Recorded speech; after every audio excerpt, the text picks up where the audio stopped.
What if everything you've been told about hypnosis, psychiatry, and therapy was a lie? What if these techniques weren't meant to heal, but to control, to erase, to program? And what if this wasn't a rogue experiment, but the architecture of a vast hidden agenda? This is not a conspiracy theory. This is the shadow blueprint of reality. Mind control, Freemasonry, and the greatest secret ever buried. Welcome to Mysteria Luna.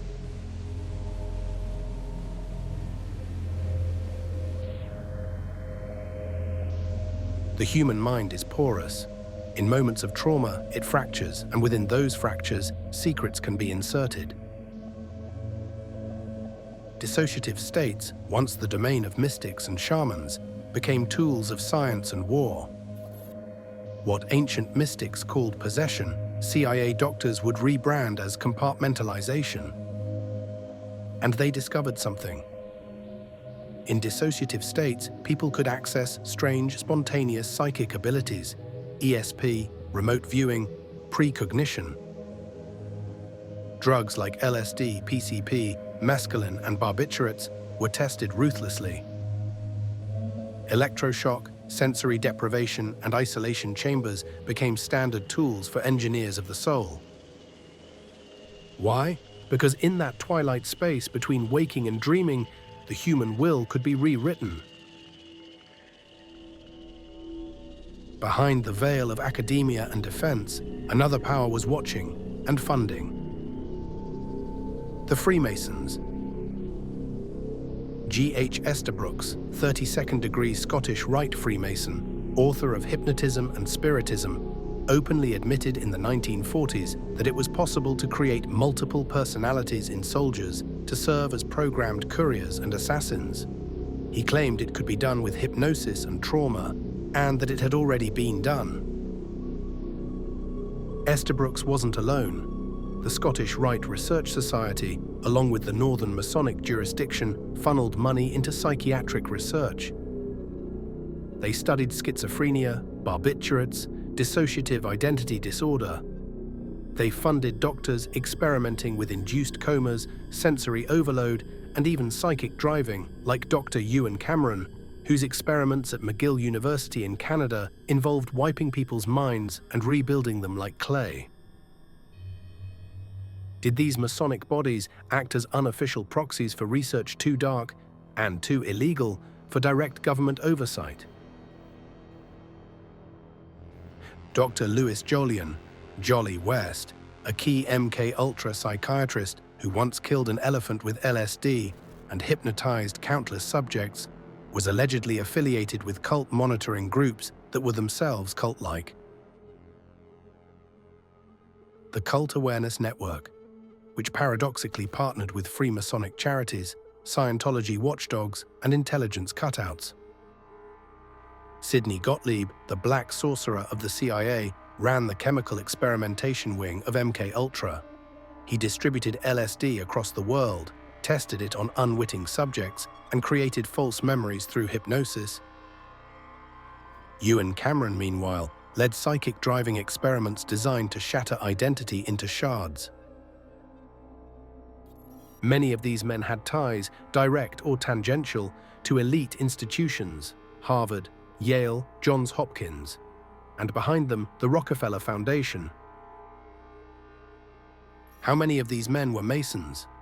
We cannot know all, but we do know this. The Masonic lodges offered secrecy, brotherhood, and a hierarchical system of trust. The perfect environment for shared esoteric ambitions.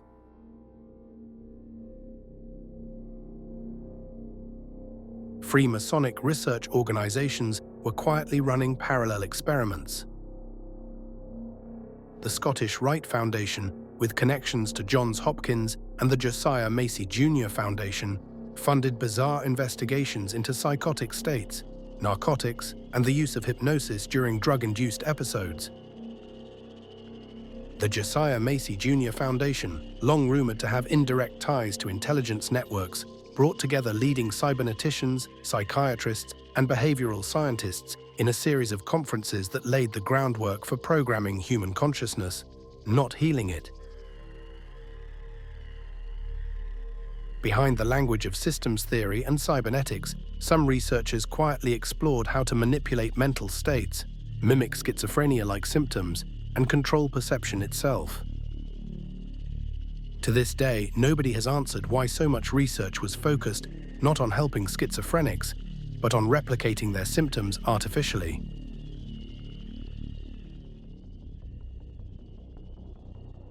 The CIA didn't just study cults, it seeded them. Groups like the People's Temple, the Finders, and even elements within the Manson family have been linked, however loosely, to intelligence experiments. The Cult Awareness Network, before its infamous fall and takeover by the Church of Scientology, had bizarre links to psychiatric experiments and secret funding. They weren't just observing cults, they were helping shape the narratives around mind control, trauma, and mass psychosis. These groups studied how dissociation could fracture loyalty, belief, and behavior. And at the root of this, time and again appear Freemasonic charitable networks, working quietly in the background, supplying grants, recommending psychiatrists, providing institutional cover.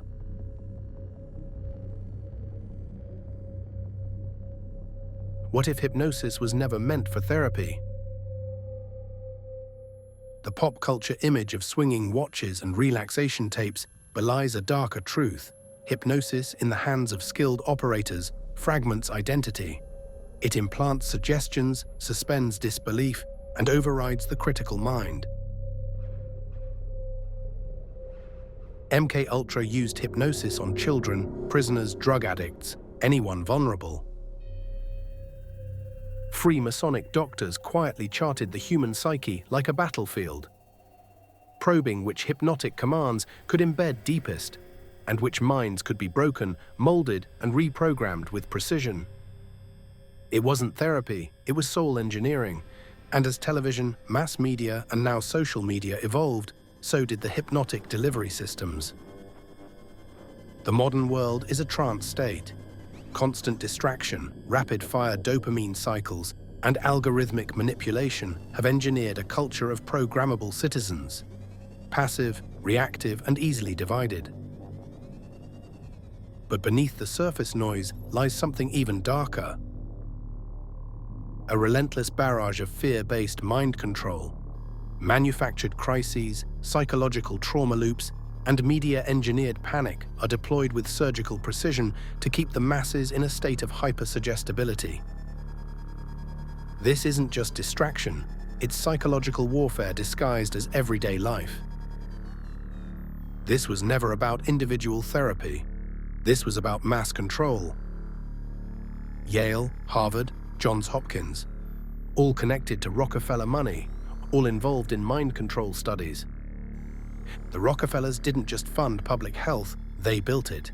They shaped psychiatry, education, and media. And through their philanthropy, they placed doctors and researchers into positions of enormous influence, many of whom participated in classified experiments with government and military backing.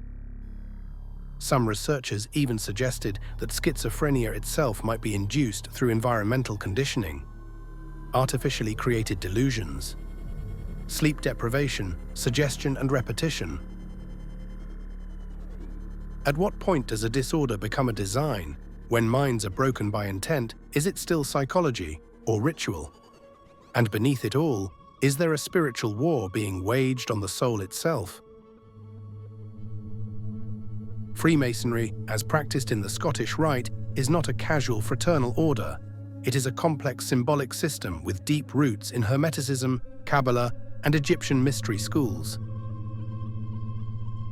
Many Masonic degrees discuss the manipulation of light and darkness, metaphors for knowledge and ignorance, control and chaos. If the CIA was the laboratory of control, the Masonic lodges were its sanctum, where the architects of control drafted the blueprints. Cloaked in symbols and secrecy, they weren't just advisors. They were the warlocks of psychological warfare, sanctifying the manipulation of the masses as a higher hidden right, justifying the manipulation of the many by the illuminated few. Were they studying how to ascend the human condition through programming? Or were they descending into the abyss, weaponizing the soul?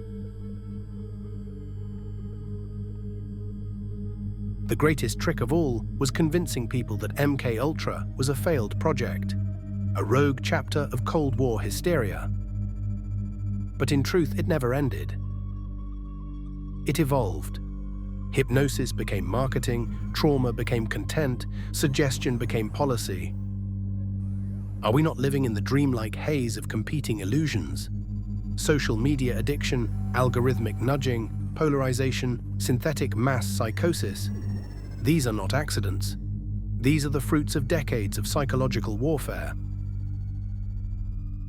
What began in secret hospitals, funded by Freemasons and overseen by CIA cutouts, has become the psychic architecture of society. The mind of the population is not being liberated, it is being reformatted. This was never about therapy, it was never about healing trauma, it was about installing trauma, building prisons of belief, programming obedience, and all of it hidden behind white lab coats, marble lodge halls, and tax-exempt foundations. This is the greatest lie ever sold, that the dark arts of control were mistakes of the past, when in fact they were blueprints for the future. We are not at the end of MKULTRA. We are living inside it. Wake up before the next suggestion is given.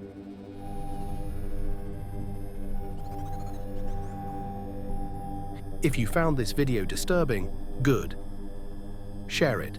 Spread it. Follow Mysteria Luna for more truth the world wasn't meant to see. Leave your thoughts below, but remember, the algorithm is watching. Your programming is not yet complete.